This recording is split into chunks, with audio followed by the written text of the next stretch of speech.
Good evening, ladies and gentlemen. Welcome to the Magma podcast, episode 11, where we discuss all things Magma and the Wednesday Wang playlist that I'm curating over on Spotify. If you are a fan of this type of thing, please do not hesitate to like, share and subscribe what you see. If you're interested in this, tell other people about it because, I could do with the audience growth, yos. You can find me on YouTube at Magma. You can find me on Instagram at Magma. If you search for the Wednesday Wang on Spotify, you'll find the playlist. But you can also find the Magma podcast on Spotify and all other wonderful podcasting platforms. But also, if you search Spotify for Magma, there is also the Magma radio version of the podcast where I intersperse the tracks that are part of the playlist as I discuss them. So keep your eyes peeled for that. Things are going to take a slightly different route this week. So I'll give you a bit of an update as to what I've been up to Magma wise, but then the playlist is going to be slightly different and I'll explain that. So Magma wise, this week I've started writing some more stuff, which has been really, really cool. I had a day booked in Pirate Studios where I just kind of turned up with my gear set up and had a room to myself for the day, and it was a lot of fun. It was very cathartic to have that kind of headspace and dedication to writing music. My plan was to go in and record ideas that I'd been building up over the week, but what I ended up doing was just messing about with a completely fresh idea, which I thoroughly enjoyed. So I kind of set up a drum track. I played some guitar parts to that, put a few vocal ideas down, and I was just kind of messed around with it for the best part of the day. I've not gone back to it since, but like I say, it was the process of just having time and space to write and record music was a lot of fun. It was something completely different, and it's something that I would like to pursue under the banner of Magma. Something that, I don't know, it didn't sound like anything that I've done before, and it, in terms of being true to what I'm, I don't know, not true to myself, but true as a true expression of what I'm capable of. It wasn't just kind of two guitar parts, bass, drums. There was more going on to it than that. So I'm going to continue with that, and hopefully something I can share with you in the not too distant future. Bronze Age has been going very, very well. We had another rehearsal last week, and things seem to be clicking into place. We've got 3 out of the 4 tracks that we wrote as Bronze Age. I wouldn't go as far as to say up and running. I wouldn't ask us to do any shows anytime soon, but they're starting to make sense. We're relearning them. Dave, our drummer, is becoming more and more up to speed with things, and for some reason it felt like we were a band again rather than just trying to play those songs. I don't know if that makes any sense. It just felt like we were all contributing to something more. I don't know, it was a great experience. We had a great time. We're all getting on very well. I think we're all excited about it. I hope the other guys are excited about it as I am. We're not practicing this week. We're having a week off. Hopefully we'll get back on it next week. But yeah, just it's good to be in a band like that again, meeting up with the covers band guys this weekend. We've got some bits and bobs coming up. Nothing soon, but in a few months' time we've got. I know that we've got at least one covers gig booked. But again, it would just be good to get into a room with those guys and play the hits. So that's what I have been up to musically, and now I'm going to start talking about the Wednesday Wang playlist and what I've got in mind over the next couple of weeks. So I'm going to move over to my screen share. So the Wang this week, this is available so people can go and find this. What I wanted to do is put a compilation together of, originally it was going to be 40 albums, but I ended up, it was 50 albums that I love for one reason or another. It could have influenced me, it could have had some sort of significant impact on my life or whatever. I've tried to keep it to one album per artist, and then I've got a playlist full of one track from that album. So there's 50 tracks here from 50 different albums that have been significant to me in some respect. I was talking to somebody at work about this today. It's just like it's not my top 50, and I wouldn't even want to kind of rank these in any kind of order. The first 5 that I've got here are probably my top 5 now that I've said that, but everything else is kind of, it's a bit as it comes sort of thing. But what I plan to do is I will talk through the first 12, 13 of these tracks, and that is going to be the podcast for this tracks, these 12 or 13 albums, and that's going to be the podcast for this week, and then next week I'll go through the next, and the following week I'll go through them. But since I put this playlist together, I've really enjoyed it. Like, shock, these are all my favourite albums, but like it's actually a really decent playlist as a whole, so like hopefully people can like this, follow this, and add this to their own playlists. I may well call this playlist something else and then move it somewhere else so that I can keep updating the Wednesday Wang, but then keep this playlist because this is actually really decent. So the first track on this playlist is Welcome to the Jungle by Guns N' Roses from Appetite for Destruction. This is the first album I ever bought with my own money. It was for my 12th birthday. I had £10 birthday money and I went and got this album. They were my first ever favourite band. This is when I first started getting into music, and this album comes in and out of my life, like, so that I listened to it a lot then when I was younger, and it just kind of comes in and out, and it's like comfort food for me, this album.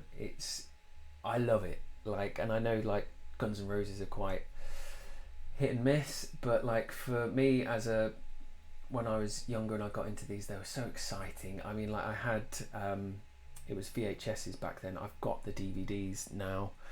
There was 2 concerts that they had.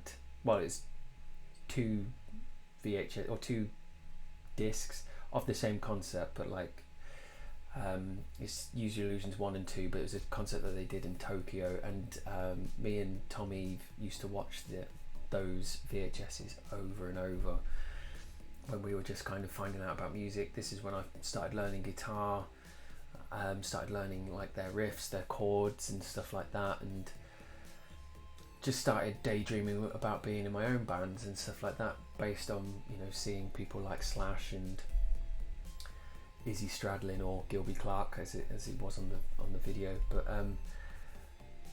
just very fond memories of this album from back then, and like I say, every now and then it just comes on, and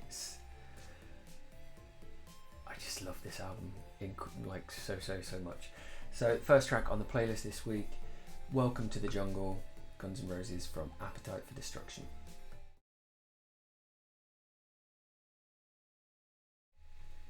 Awesome stuff. Appetite for Destruction by Guns N' Roses, the first album I ever bought, and Welcome to the Jungle, first track from that album. So then my next album, which is in my Power 5's OK Computer, again, this album was very significant to me because at the time, so 1997, I remember this coming out and it just being from another planet completely, like compared to what else was going on at the time. This was you could say that this album killed indie in a way, because like there was lots of indie bands, lots of guitar bands. in 1997, it was kind of rife, and then this came and just just blew everything out of the water in terms of their songwriting capabilities, the production. It's a seminal album. Airbag, I've chosen Airbag as my representative track. There's just something about how this song starts the album that encapsulates the spirit of the album. But again, like, I can't, for those that, I can't imagine there being many people that would listen to this that don't either appreciate Radiohead or OK Computer for what it is. But they, like, Radiohead are probably my favourite band, and it's difficult to say that OK Computer is my favourite album of theirs, because I love quite a lot of their albums, but this album in particular is very significant for the period of time when I listened to it, 14, 15. Again, I was in a band with Martin at the time when this came out, and we tried to learn these songs, and it was just, I don't know, they became idols for me. Not the band Idols, as in idols, I looked up to Johnny Greenwood as a guitar player and Tom York as a songwriter, and I think this album is just an example of fantastic songwriting and production. So the next track on the playlist is Airbag by Radiohead from OK Computer.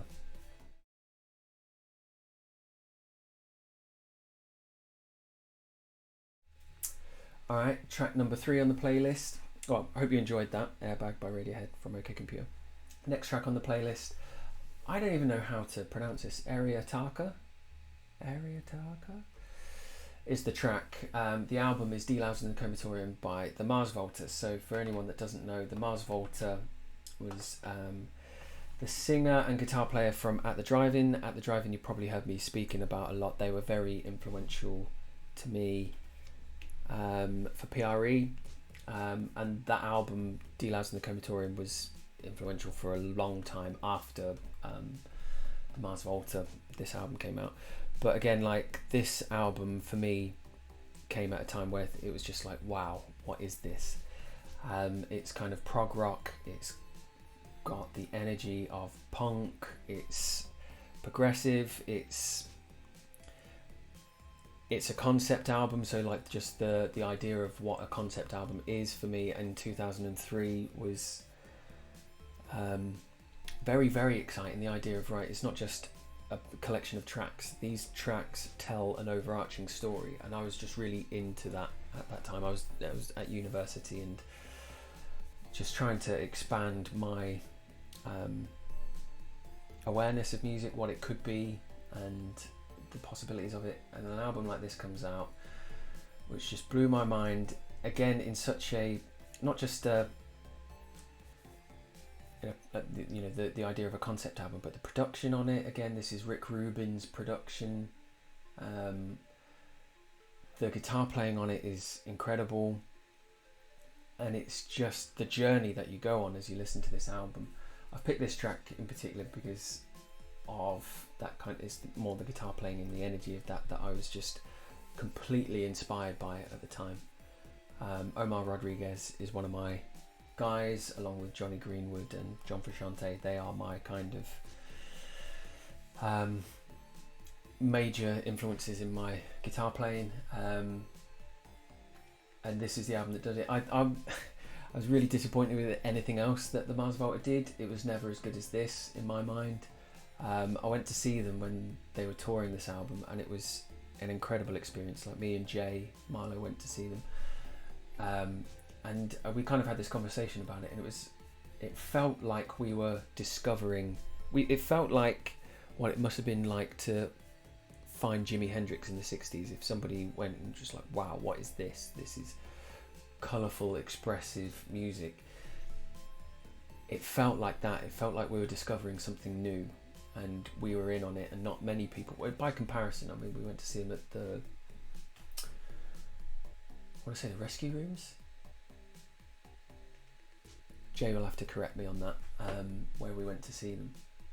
But it wasn't a huge venue. Rock City. It was Rock City, sorry. So it wasn't, there was a couple of thousand people there. It wasn't like, was there a couple of thousand? I don't know. It felt like we were experiencing something new. Just trust me on that.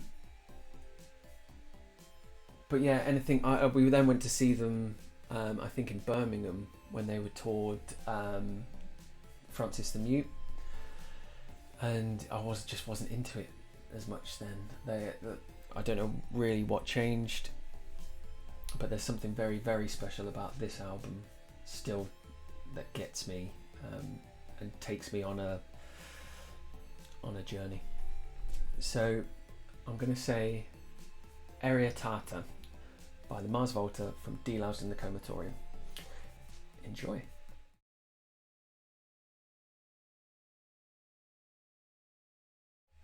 Area Tata, the Mars Volta from D-Loused in the Comatorium. Okay, so the next one, which is like a very influential album for me, is Dark Side of the Moon, and this track in particular. Dark Side of the Moon is very special to me. Like, it was when I started getting into music, 12, 13, my uncle, Paul, he used to play guitar in bands and things like that. He was the guy that he gave me my first guitar. He kind of wrote out a few chords for me to learn, and he gave me a bunch of his CDs. And in those CDs, there was some David Bowie stuff, and it was just like he was the guy that kind of unlocked the door to a lot of music that just completely opened my mind at that time. And this album just clicked with me. Again, it was similar reasons to D-Loused and even OK Computer. There's a journey that you go on when you listen to these albums. So I was into it a lot when I was like 13, 14.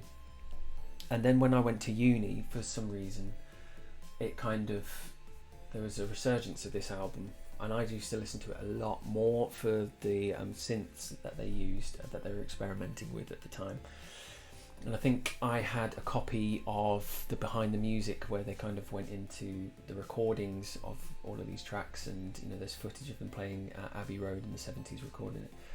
And again, it was just completely blew my mind. And I actually, when I was studying, I can't remember what the module was, but I started to look into analog synthesizers, and I started doing some writing using synths and stuff like that. It was all inspired by some of the tracks on Dark Side of the Moon. But this track, The Great Gig in the Sky, this is a very special track to me, and it will always remind me of a time when Martin and I were recording a PRE track at the studio at De Montfort University, and we had the place booked out for the weekend, and me and Martin were there like overnight. We were there. And we had this piece of music, and we had a space before the chorus of one of our tracks where it just needed something improvised, and it was just like, sing like the woman from Great Gig in the Sky. And Martin just took that and did his own thing with it, and it was just like he unlocked this kind of incredible part of his range that he has. And it was so expressive, so emotive, as is the singing on this track. I mean, there's, to the best of my knowledge, there's no words, but you understand what it's about just by feeling her emotion. It was very similar to that in the performance that he gave on the track, and it was, I don't know, as writing and recording music, when moments like that happen and you capture them, it's just a wonderful experience. So this song in particular means something to me for that very reason. So The Great Gig in the Sky, Pink Floyd from The Dark Side of the Moon. Enjoy.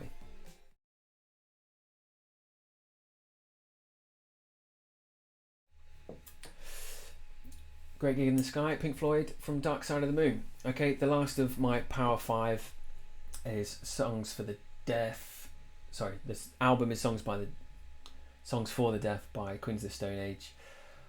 This album, again, it's probably a theme of with music that I like. The concept, you know, of getting in a car, going on a journey, and listening to all these tracks. The concept here is that they find all of these tracks hidden in various radio stations along this car journey, and I mean, that in itself is pretty cool. I remember when this album came out and Dave Grohl was the drummer, and that was very exciting to hear Dave Grohl drumming again.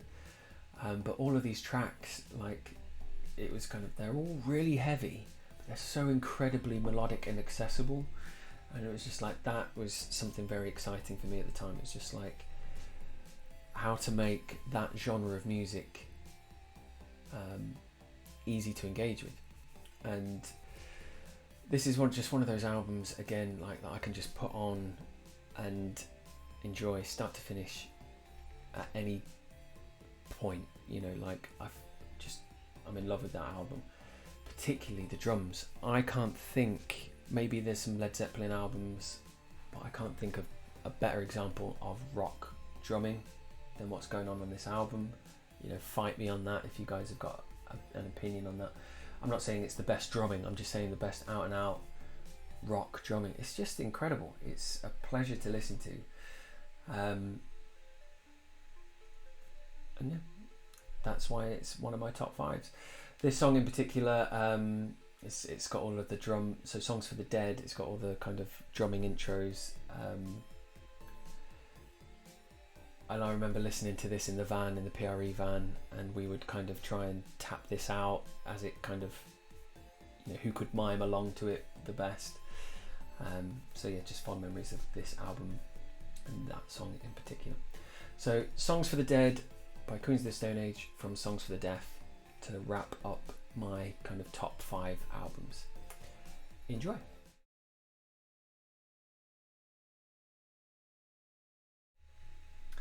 Songs for the Dead, Queens of the Stone Age from Songs for the Deaf.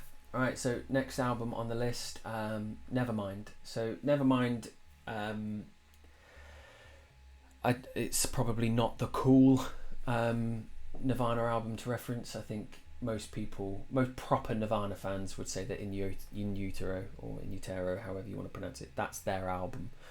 But for me, it was always Nevermind. Nevermind was the album that I got into first. I kind of found out about Bleach and In Utero or In Utero thereafter. But it was always Nevermind for me. I dip in and out of this album, and I've listened to it recently. I think it was on one of my podcasts recently that I revisited this album, and it's just so good. Just in terms of classic songwriting, you know, it's you could write theses about its cultural significance at the time. I'm just talking about this in terms of what it's done to me.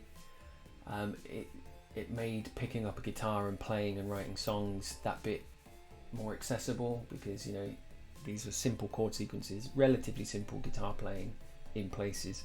Some of the guitar sounds that he created, the soundscapes, not so easy to master even now. You know, I would struggle to make some of those sounds, but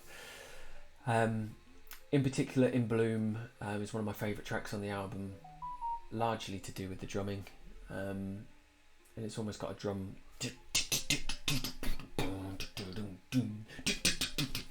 It's a hook in itself, you know, just from the drums. And I usually, when I'm listening to the album, I just skip Teen Spirit. Sometimes I listen to it and sometimes enjoy it, but I find it difficult to enjoy that song, as I'm sure a lot of people do, due to saturation. But so I often start the album with In Bloom. It's a banger. So In Bloom from Nirvana's Nevermind. Enjoy.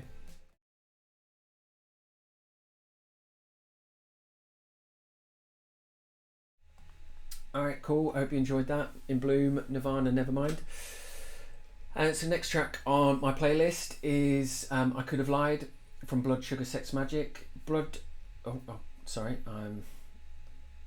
I was looking at the wrong screen. Do apologise. So the next track on the playlist, I Could Have Lied from Red Hot Chili Peppers, Blood Sugar Sex Magic.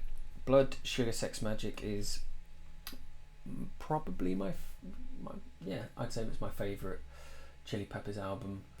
I'm also a big fan of Californication, and I'm also a big fan of By the Way. I chose this as my definitive track purely because this is one of my favourite guitar solos ever, but also I've got the documentary Funky Monks, which goes into the recording of this album, and it's like this black and white 8mm documentary filmed by the guys in the band as they were recording it.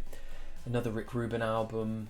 They all moved into this mansion in Los Angeles and lived there for a couple of months while they wrote and recorded this album, and there's just a certain romanticism about that process, you know, just all going to be in this creative space for a period of time, and they're all kind of working on this piece of art together.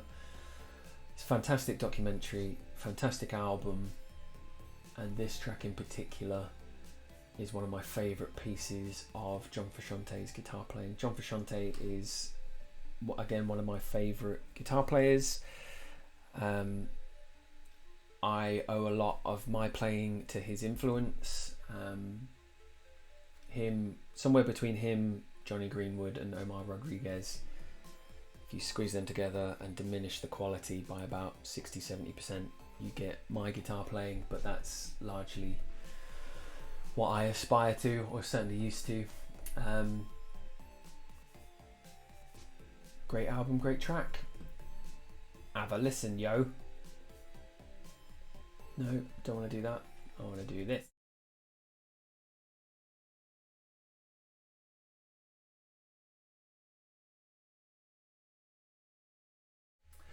I Could Have Lied, Red Hot Chili Peppers, Blood Sugar Sex Magic. Alright, so the next track, Digital Love by Daft Punk from Discovery. Now, I think I've spoken about Daft Punk a few weeks ago when they split up.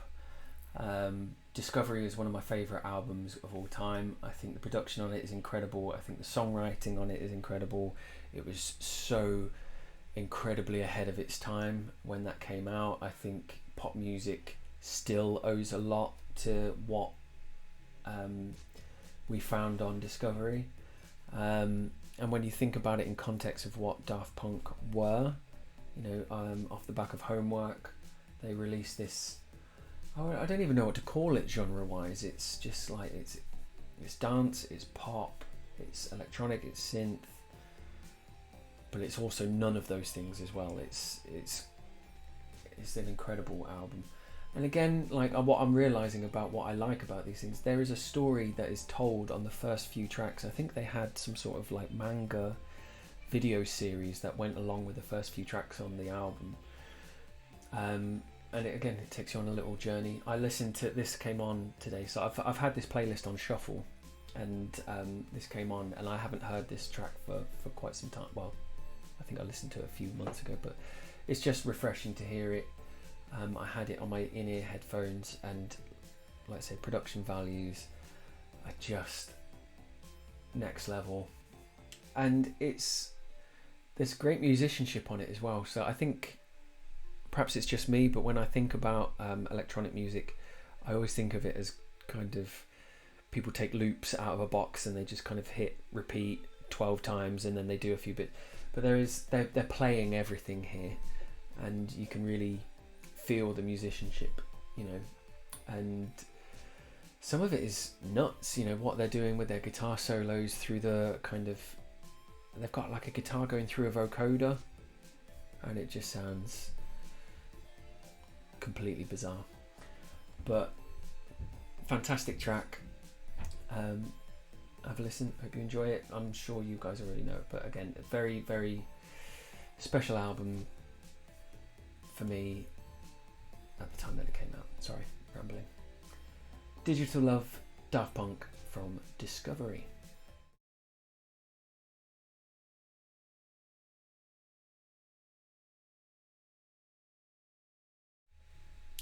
Alright, Digital Love, Daft Punk from Discovery. I hope you guys enjoyed it. So next album, 100 Broken Windows by Idlewild. So like, I fell in love with this album very, very deeply when it came out. I think it was off the back of Hope Is Important. That was quite an aggressive, well, in places it was quite aggressive. It's quite angular, quite dark. And then this album came out and it was, I can't describe kind of how it makes me feel. It's kind of solemn punk.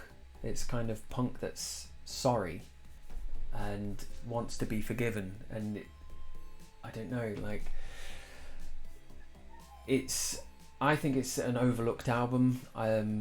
It's in my top 10 albums for sure. And I don't hear it being in many people's top albums.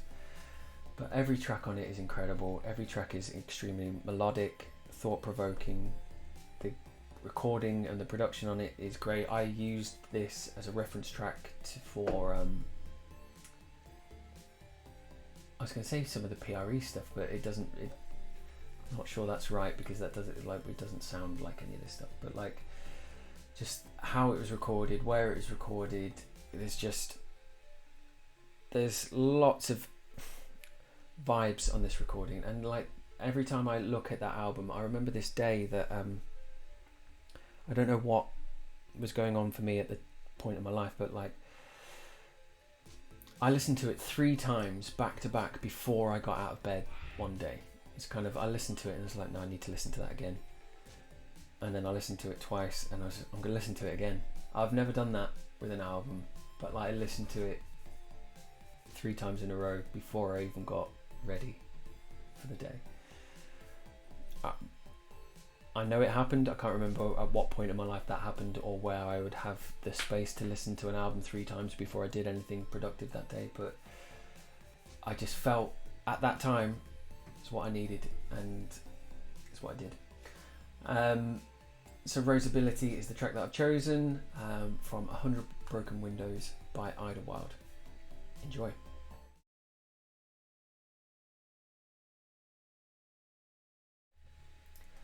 100 Broken Windows by Idlewild, the track Roseability. So my next album, The Queen Is Dead by the Smiths. This album is, I didn't get it first time. Like, so like I heard, I think there's some sort of NME top 1 billion albums, and this is the NME's best album. And I remember it being a big deal to a lot of people as I was kind of growing up, and I got it and I listened to it, and it did not sit with me. I didn't get it. And I kind of started to understand the Smiths when I was a bit older, when I was kind of mid-20s. And my route into the Smiths was Morrissey and his lyrics and his storytelling and his vocal lines and melodies that just all of a sudden started to click when I was actually listening to him and his sentiments. And then all of a sudden it just really started to resonate with me on a very personal level. There's certain thoughts and motifs that he openly discusses that are kind of very dark, private thoughts that I wouldn't share with people, that I've had and that I would never admit to having. But here he is singing openly about some of these things. And then I just started to understand him. And then I started to get into Johnny Marr and his brilliance on the back of that. And then I started to explore other Smiths albums and recordings and stuff like that. But The Queen Is Dead is my favourite of those tracks. And when I started going out with Sarah, this was one of the albums that we both loved. And this track really should have been our first dance at the wedding, because like I think this is our song, but it's just like thematically it's probably not appropriate for a wedding, but I knew that she was a good egg when she was into the Smiths. So that's why it's very special to me. So Big Mouth Strikes Again, the Smiths, from The Queen is Dead. Have a booches.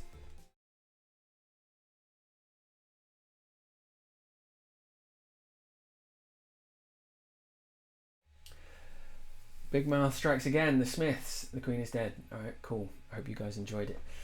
So I'm going to do a few more of these before I knock it on the head for this week. But the next album of significance is Metallica by Metallica, or Metallica Black. I always refer to it as the Black Album. Some people call it the Snake Album because there is a little snake in there somewhere.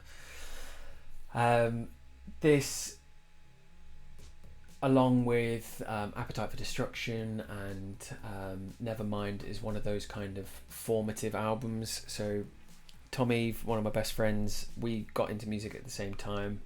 This was one of those albums that really switched us on to music. There was a year and a half in the life of Metallica documentary that we used to watch all the time.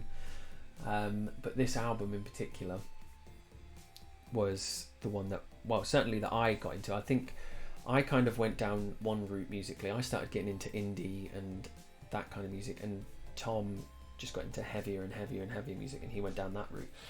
But this album kind of brought us together, and it was always on around his house or my house. I think in whoever's car we were driving in at the time. We wouldn't have been driving at 12 years old, but we used to listen to this a lot.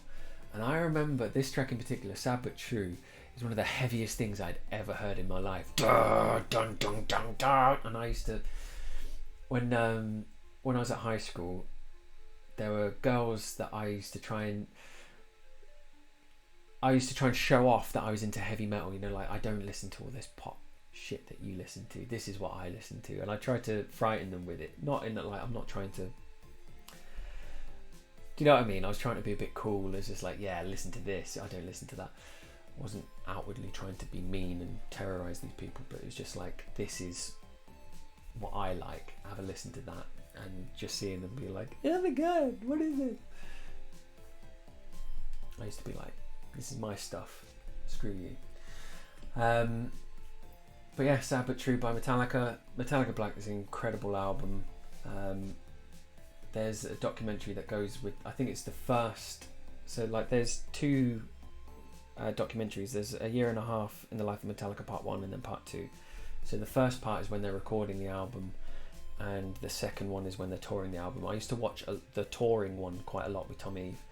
I've since gone back and watched the recording one, and just something about Metallica in the studio. It's like comedy, but it's not. It's like Spinal Tap, but it's not. I could watch Metallica in the studio all day long.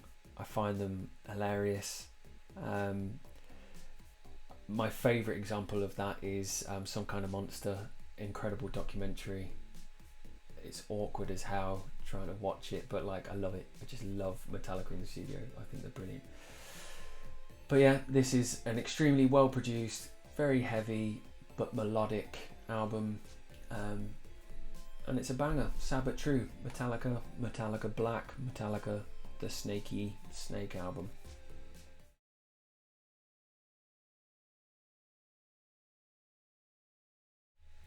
Sad But True, ladies and gentlemen. I hope you enjoyed it. Yeah, I'll do two more and then I'll knock it on the head. So the next one, 1049 Gotho. I'm not sure how you meant to say that. 1049 Gotho, 1049 Gotho. From Brutalism by Idols. So it was either this or Joy as an Act of Resistance was going to be my Idols album. I chose this. This is one of my more favourite Idols tracks. But Brutalism, again, is an incredible album. But what I love about Brutalism is that I found that only a few years ago, and music still excites me in the way that it did when I was younger. And I was getting to a point where I thought, is music just... I think you hear people sort of say when they get to a certain age, like, oh, it's not what I like, and it's not as good as it used to be, that kind of stuff. But if the music's good enough, it can still turn me on, and these guys absolutely do that.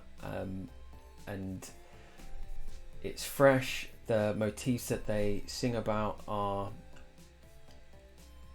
important to me now as a man in my 30s, rather than stuff that was important to me when I was a 15-year-old.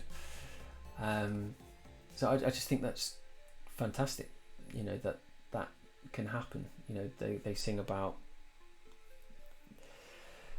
concerns that I have about my mental health, toxic masculinity, although, you know, like, these are all kind of things that have plagued my life, and I'm sure they've plagued many people my age's lives as well.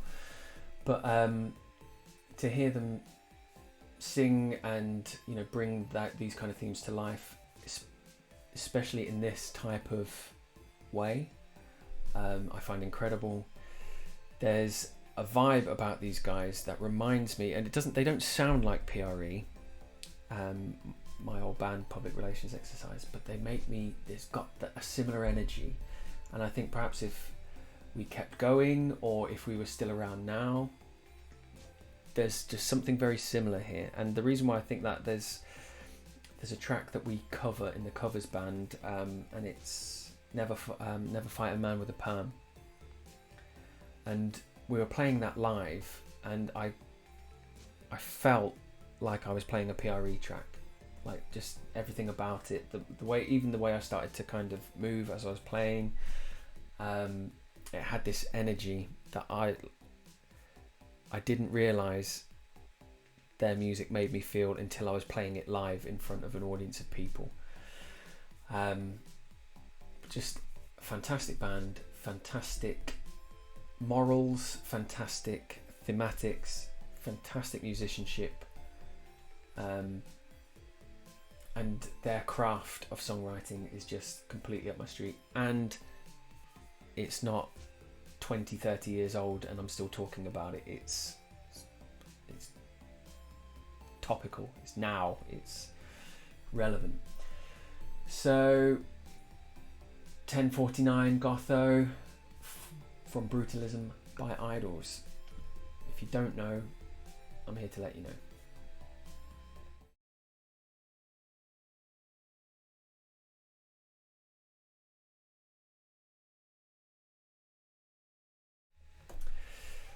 "1049 Gotho" from Brutalism by Idols. Alright, so the last track that I'm going to talk about in this episode of the podcast is, some might say, from What's the Story, Morning Glory. Now, I think I've mentioned about Oasis recently, but like, at that point in time, Oasis were a very, very big deal to me, you know, in like 95, 96.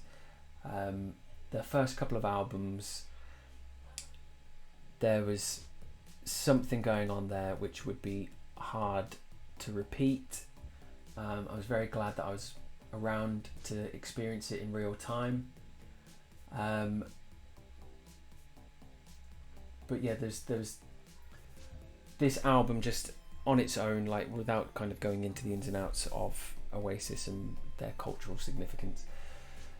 Morning Glory is still an album that I can listen to from start to finish and just thoroughly enjoy.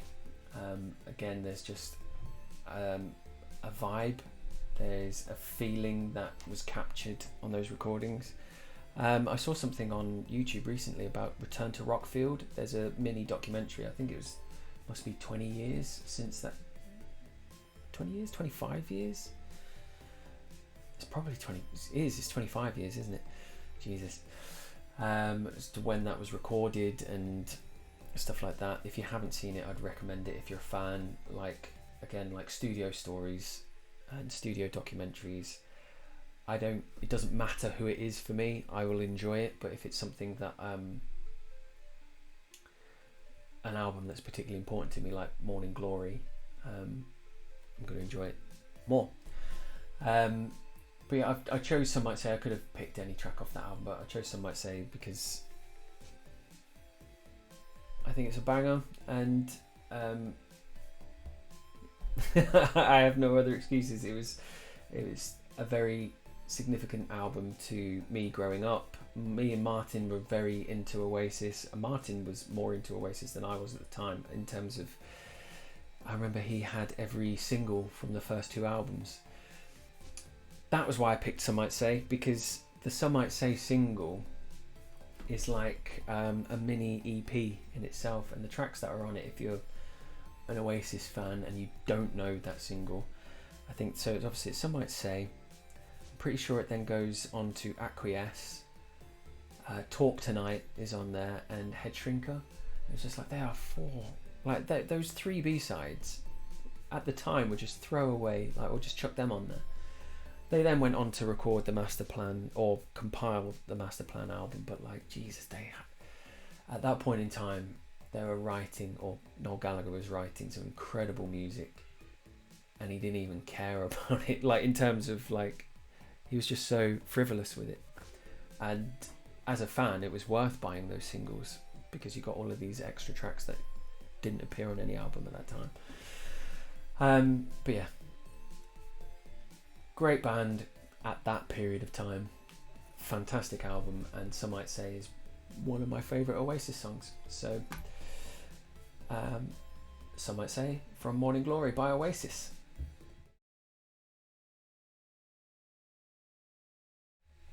Alright guys, so that is kind of part 1 of, I'm assuming it's going to be 3, or the next couple of weeks I'm going to be talking about this playlist, and I'll go through the next bunch of tracks. I might need to do more than that because there's 50 now. I've done my maths wrong, but I'm gonna cap it off there, and we'll do some more next week. Like I say, I'm encourage you guys to search for the Wednesday Wang playlist and like and subscribe to that playlist. I'd love to see more people enjoying that playlist. But also, like, I know I tend to get a handful of listeners and a handful of viewers on YouTube and stuff like that. If you like this, please do me a favour and just tell someone about it. Share it, like, introduce me to somebody. I'd love to build up this community of people that follow the playlist, follow what I'm up to in Wing Magma and what I'm doing in Bronze Age and things like that. I've got a few things coming up. So I've got a date booked in to talk to Neil, to talk about the next part of the Neil Humphreys saga. So like, we'll be talking about tie-dye in more detail, and, you know, setting up of Minars and things like that. And I've also got a playlist that Neil's done, which is also banging. So there's a couple of conversations that still need to happen with Neil. I know there are some other people that want to join me for a conversation, and I also want to start picking apart albums with some friends of mine. So if anybody wants to, anybody's got an album that they'd love to talk to me about, hit me up.